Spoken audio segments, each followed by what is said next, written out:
A cowboy's mail-order bride turns into double trouble. Identical twins. Step off the wagon. Elias Carter had memorized every single word of the letters. 3 months of correspondence, every line carefully crafted, every promise written in elegant handwriting that hinted at the life he had only imagined. He stood at the border of his land, watching a cloud of dust grow nearer on the horizon, his heart pounding against his chest like a trapped bird.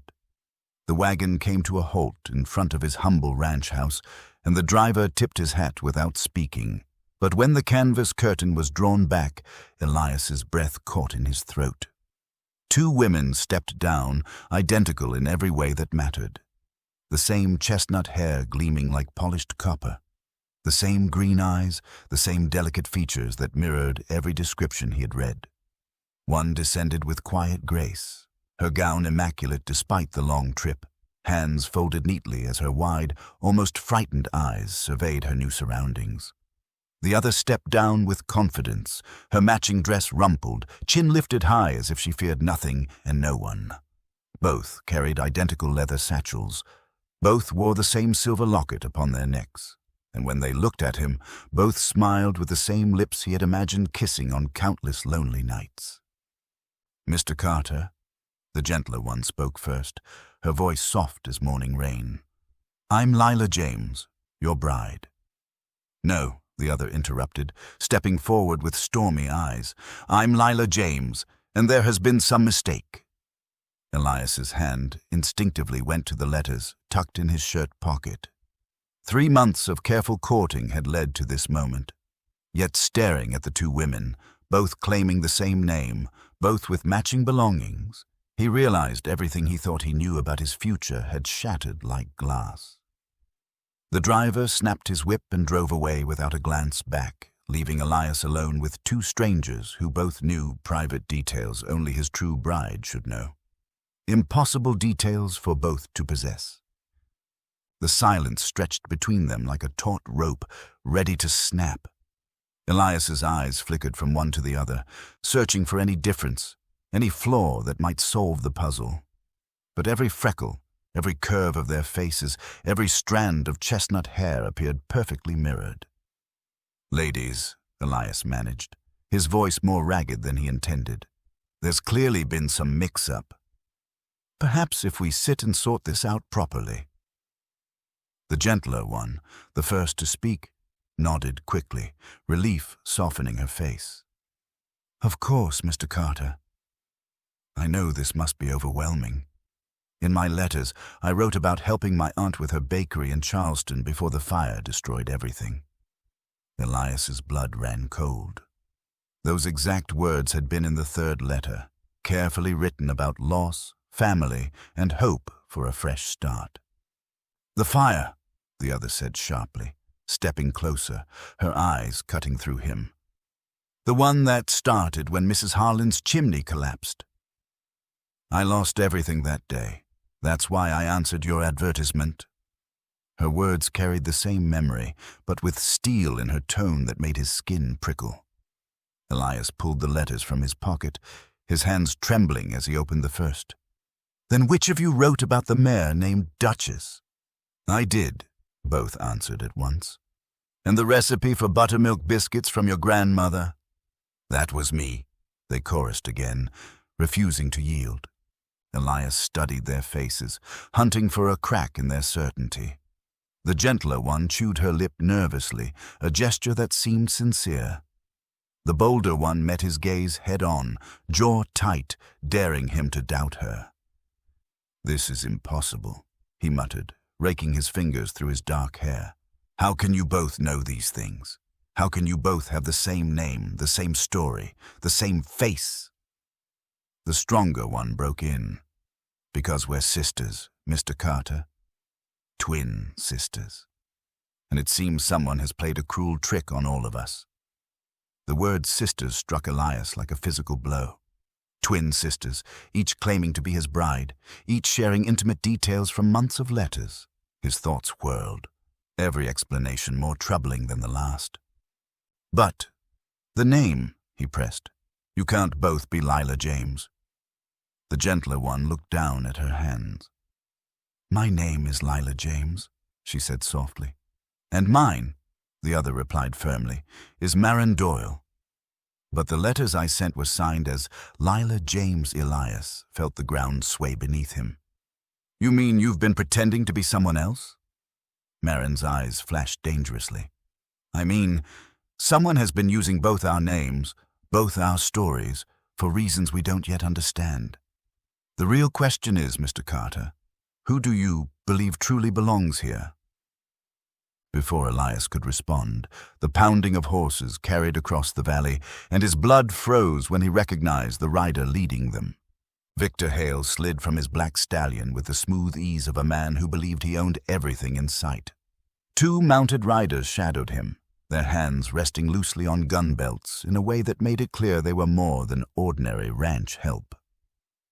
Victor's pale eyes swept across the scene, Elias standing between two identical women like a man ensnared in a trap. "Well, well," Victor drawled, removing his hat to reveal silver-streaked hair catching the afternoon light. "Seems congratulations are due, Carter. Though I must admit, I wasn't expecting such generosity in your choice of brides." Elias's jaw hardened. "This is private business, Hale. You're not welcome here." "Now that's where you're mistaken." Victor's smile never touched his eyes as he closed the distance. "I've got a keen interest in your little family arrangement, especially considering the debt you still owe me." "What debt?" Lila asked softly, edging behind Elias. Marin, however, stepped forward, her green eyes narrowing on Victor like a hawk sizing prey. "You're the man trying to take this land." Victor's brows lifted with feigned surprise. "Sharp girl." "Yes, I've extended Carter more than generous offers for this property, offers he stubbornly declined." He turned back to Elias, his face stripped of all charm. "But now that you've tied the knot, or double-knotted it seems, that complicates matters considerably."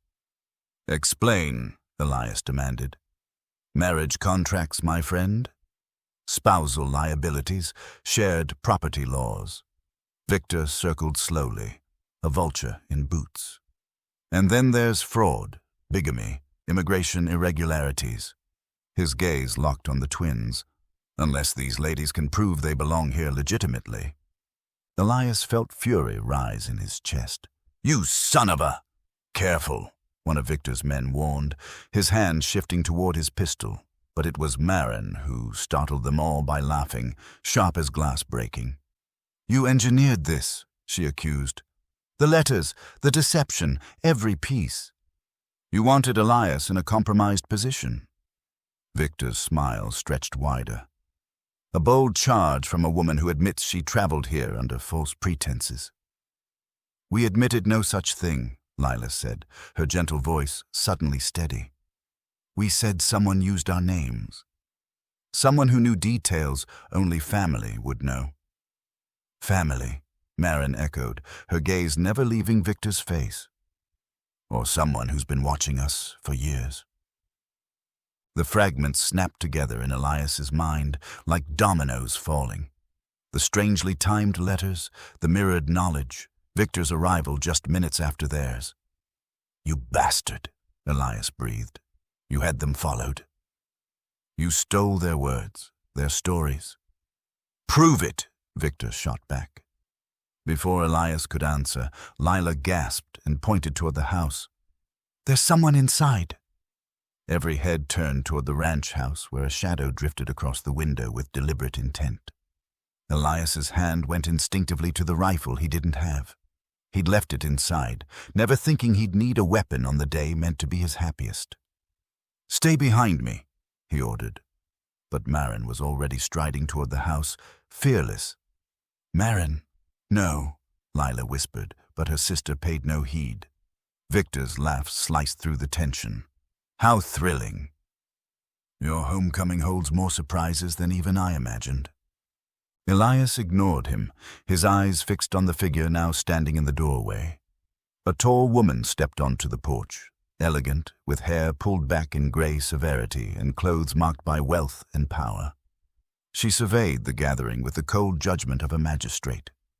"Mrs. Whitfield," Victor called with genuine satisfaction, "as punctual as always." The older woman's gaze fell on the twins, something flickering across her expression, recognition perhaps, or victory. "Mr. Hale," she said coolly, "I see our arrangement has unfolded exactly as intended." Lila let out a strangled cry. "Aunt Eleanor!" The woman's attention snapped to her. "Lila." "Maren." Her tone carried no affection, only the weariness of someone finishing a distasteful obligation. "What are you doing here?" Maren demanded, though even her fire dimmed at the sight. "Cleaning up your father's failings, as I've done for 2 decades. Eleanor Whitfield descended the porch with measured steps. He owed Mr. Hale a considerable sum before his death. Debts don't vanish with the debtor. Elias felt the ground tilt beneath him. "What does that have to do with me?" "With my bride?" "Your bride," Eleanor replied with bitter amusement, "was never real, Mr. Carter. The letters, the months of courtship, all fabricated to bind you in contract with not one, but 2 women of uncertain standing." "That's impossible," Elias protested. "I read their letters for months, personal stories." "Stories I provided," Eleanor cut in. "Every word crafted from years of watching my nieces, documenting their lives, their hopes, their secrets. All information that became priceless once Mr. Hale needed leverage against a stubborn rancher." Lila's face turned pale as moonlight. "You used us. You sold our lives." "I saved your lives," Eleanor snapped. "Your father's gambling debts would have left you in far darker circumstances than this.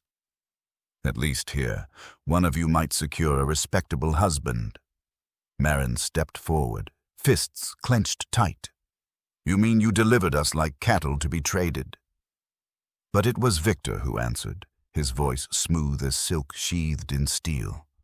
"Not sold, my dear. Exchanged. Your aunt's debts for your obedience. Carter's land for his legal troubles. Everyone gets what they need." "Except," Elias said quietly, his tone edged with danger, "I don't recall agreeing to any of this." Victor's smile deepened. "Which is the beauty of it. You're now wed, or nearly so, to women who arrived under false pretenses. That makes you an accomplice to fraud, unless you'd prefer to sell your land and walk away clean." The trap was flawless, cruel in its design. Yet as Elias looked at Lila's frightened face and Maren's blazing defiance, he realized something Victor had not foreseen. He was falling for both of them. The revelation struck him like a blow. Lila's quiet resilience shining beneath her gentleness, Maren's fierce protection of her sister despite the impossible bind. They weren't pawns in another's scheme. They were women, betrayed as deeply as he was. Elias steadied himself. "There's one thing you didn't count on, Hale." "And what's that?" Victor asked. "I'm not walking away." For the first time, Victor's confidence faltered. "Don't be a fool, Carter. You have no legal footing. These women can't prove their legitimacy." "Then I'll marry both." The words lingered like gunpowder smoke. Eleanor Whitfield's calm mask fractured. Victor's men shifted uneasily. Even Lila and Maren stared in shock. "That's unlawful," Victor snapped. "Perhaps," Elias countered, "but even declaring such intent creates legal confusion enough to stall your charges for months, perhaps years." He stepped closer to the sisters, his decision firming. "Meanwhile, I keep my land. They gain protection from any debts you claim. And you'll have to explain to a federal court why you trafficked women across state lines as collateral." Eleanor's face blanched. "You don't understand the forces you're provoking. Try me." But it was Maren who cut through the tension, her voice sharp as a blade. "There's something else none of you know." She drew a leather portfolio from her satchel, bound with ribbon. "Our father didn't only leave debts when he died." She loosened the ribbon with deliberate care, revealing papers. He left us mineral rights to a silver claim in Colorado. It's been producing steadily for 2 years. Silence slammed down. Impossible, Eleanor whispered. He squandered everything gambling. Everything you knew of, Lila said firmly, stepping to her sister's side. But he filed a claim under our mother's maiden name. We only learned of it after his death, when the lawyers reached us. Victor's face shifted from smug to calculating to near panic. How much? Enough, Marin replied grimly. To pay any debt you name, buy this ranch twice over, and still have funds left to make life difficult for anyone who's used us. Eleanor stumbled backward, her composure cracking. You're lying. You've no wealth, or you'd never have answered a mail-order bride notice. We didn't answer any notice, Lila said, her soft voice carrying steel. We came because someone forged letters in my name to a stranger, and we wanted to know why. Elias felt the final pieces lock into place. You came to investigate. We came, Marin confirmed, to discover who stole our identities and for what purpose. We never expected to be caught in a land scheme. Victor's hand drifted toward his gun, but halted when he saw every eye on him. This changes nothing. You still can't prove fraud. Actually, a new voice rang from behind. I believe they can. All turned to see a man riding in a dusty coat, a silver badge flashing on his chest. Behind him rode 2 more men with rifles in plain view. Marshal Grant, Victor said tightly. What brings you here? The lawman dismounted slowly, eyes taking in every detail. Received telegrams about missing women and forged letters. Looks like there's been a lot of fraud brewing in these parts. His gaze fixed on Eleanor Whitfield. Mrs. Whitfield, I expect you've got some explaining to do. Eleanor's composure shattered like glass under heat. Marshal, I can explain. I'm sure you can, ma'am, he replied evenly. But first, I'd like to hear from these young ladies. His weathered face was stern yet kind as he approached the sisters. Miss James, Miss Doyle, I presume. Marin blinked. You know our true names? Received a telegram from a lawyer in Charleston 3 days back. Someone's been impersonating you across 3 states. We've tracked this ring for weeks. Victor's face drained of color, though his tone stayed steady. Marshal, you've misunderstood. The only misunderstanding, Grant cut in, is how long you thought you could keep this scam alive before the law caught up. He unfolded a document from his coat. Got a warrant here for mail fraud, conspiracy, and trafficking. And that's only the start. Boone stepped forward, his mind racing. How many others? How many men like me? 7 so far, the marshal replied grimly. All ranchers or landowners who refused to sell, each one suddenly tangled in fake marriages or shady contracts. His eyes darkened. Smart scheme. Create problems only solved by forcing cheap sales. Sadie edged closer to Boone, her shoulder brushing his arm. The simple touch sent heat through him, and he noticed how naturally she sought his protection. What happens to us now? She asked softly. That depends on what you want, Pierce answered. Rosalie stepped up, her green eyes blazing. We want justice. And to make sure no one else suffers from them, Margaret laughed bitterly. Justice? You've no idea what it costs. Your father's debts are real, girls. Money owed doesn't vanish because of some mine. Actually, Pierce cut in calmly, it does. Especially when those debts came from the illegal gambling shepherd here ran out of his saloon. The truth landed like lightning. Thorne's rigged games had created debts that trapped families. The mail-order scheme was just his way to steal land. You bastard, Boone growled as it clicked. You built the debts, then sold the cure. Thorne's hand flashed to his gun. Nobody's taking anything from me. The metallic snap froze everyone, except Pierce, whose revolver appeared with a veteran's ease. Drop it, Shepherd. For a moment, time teetered. Then Thorne's gaze flicked to Sadi, closest to him, his gun swung toward her. If I can't have the land, no one will. Boone lunged without thought, throwing himself between her and the barrel, but Rosalie reached first, dragging her sister down just as thunder split the air. Smoke and chaos blurred. Thorne reeled back, clutching his shoulder, deputies rushing in. Relief died instantly when Boone heard Rosalie's sharp cry. Blood bloomed on her dress, crimson spread across her shoulder like spilled wine, and Boone's world narrowed to that scarlet stain. She was awake but pale, her fierce eyes dimmed by pain. "Get her inside," Boone barked, lifting her gently. Her head rested against his chest, trembling despite her defiance. Sadi rushed ahead, clearing the ranch house table. "Lay her here," she ordered, her voice steady, though tears streaked her face. Boone lowered Rosalie, their eyes locking. Even wounded, she met him with a fire that stole his breath. "Don't you dare look at me like I'm dying," she whispered. "Wouldn't dream of it," he murmured, though his hands shook as he helped Sadi work. The bullet had torn through the flesh of her shoulder, missing bone and artery by inches.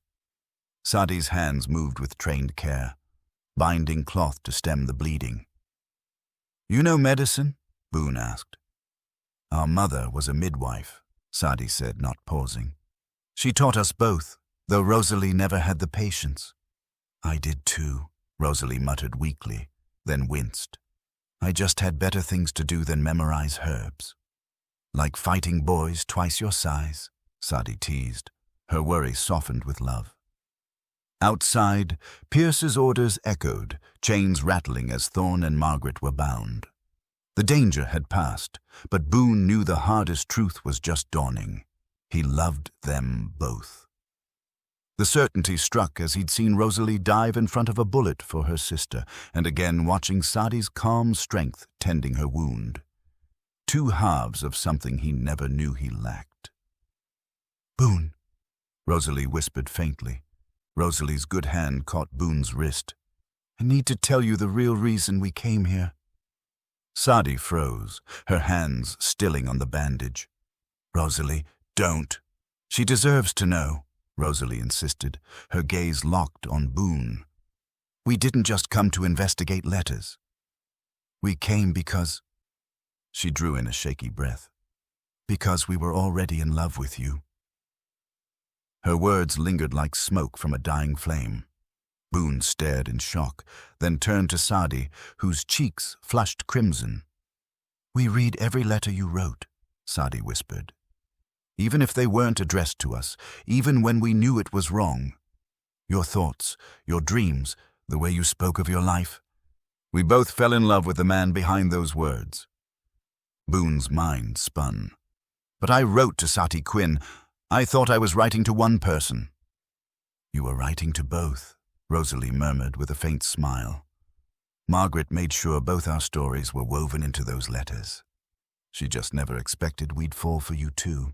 Rosalie's good hand caught Boone's wrist. "I need to tell you the real reason we came here." Sadi froze, her hands stilling on the bandage. "Rosalie, don't." "She deserves to know," Rosalie insisted, her gaze locked on Boone. "We didn't just come to investigate letters. We came because," she drew in a shaky breath, "because we were already in love with you." Her words lingered like smoke from a dying flame. Boone stared in shock, then turned to Sadi, whose cheeks flushed crimson. "We read every letter you wrote," Sadi whispered. "Even if they weren't addressed to us, even when we knew it was wrong, your thoughts, your dreams, the way you spoke of your life, we both fell in love with the man behind those words." Boone's mind spun. "But I wrote to Sati Quinn. I thought I was writing to one person." "You were writing to both," Rosalie murmured with a faint smile. "Margaret made sure both our stories were woven into those letters. She just never expected we'd fall for you too." Before Boone could answer, Marshal Pierce appeared in the doorway, his face grim. "Mr. Delaney, we've got a problem. Thorne's escaped." Ice shot through Boone's veins. "That's impossible. I saw your men take him."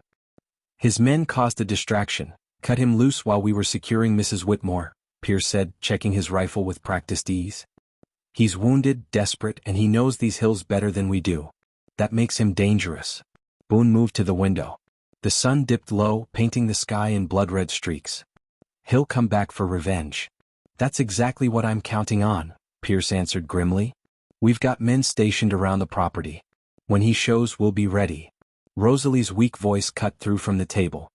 He won't fight straight on. Thorn always manipulates from the shadows. He'll try something clever. As if her words summoned him, glass shattered at the back of the house, followed by the acrid stench of smoke. Fire. Suddy gasped, rushing to the window. Flames licked hungrily at the barn. If the fire spread, they'd be forced out, easy prey for Thorn. We need to move Rosalie, Boone decided, striding to the table. I can walk, she protested, but her attempt to sit left her pale with pain. Like hell you can. Boone lifted her, noting how this time she didn't argue, only clung to him and pressed her face into his chest. Marshal, can your men cover us to the corral? The horses are spooked by fire, Pierce said, scanning the smoke. But there's more. Look. Shapes moved near the barn, Thorn's men, rifles ready, closing in. We're surrounded, Suddy breathed. Then Boone heard it. A low whistle, the same one his father had used to drive cattle. It came from the fire's direction, mournful yet commanding. Realization struck like a hammer. He's not just burning us out, he's stampeding the herd toward the house. Hoofbeats thundered, the ground shaking. Through smoke, nearly 30 horses appeared, driven by flames and Thorn's men flanking them. He means to trample us, Pierce said grimly.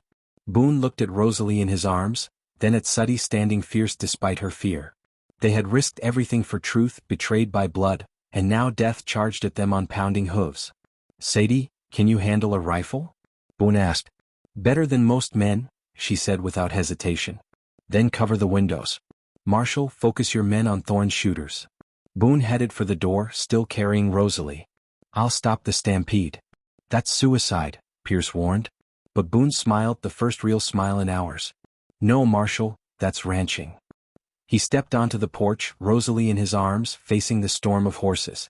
Behind him, Suddy's rifle cracked sharp and deadly as she picked off Thorn's men. Put me down, Rosalie urged. You can't stop them carrying me. I'm not leaving you. You have to. Her green eyes burned with fierce trust. Against instinct, Boone set her carefully against the railing and stepped into the yard. Then he did the impossible. He sang. Low, rhythmic notes his father had once used to calm wild mustangs. His voice rolled out steady, soothing over the roar of hooves. Miraculously, the lead horses began to falter, their panic easing. But Thorn's voice cut through the smoke, furious. Kill them all. His rifle cracked, splinters flying inches from Boone's head. Thorn staggered into view, wounded but still deadly, firing wildly from the shadows of the burning barn. That was when Suddy appeared at Boone's side, rifle in hand, her gentle nature replaced by cold, determined fire. This ends now. Suddy's shot struck true, hitting Thorn in the chest and spinning him into the dirt.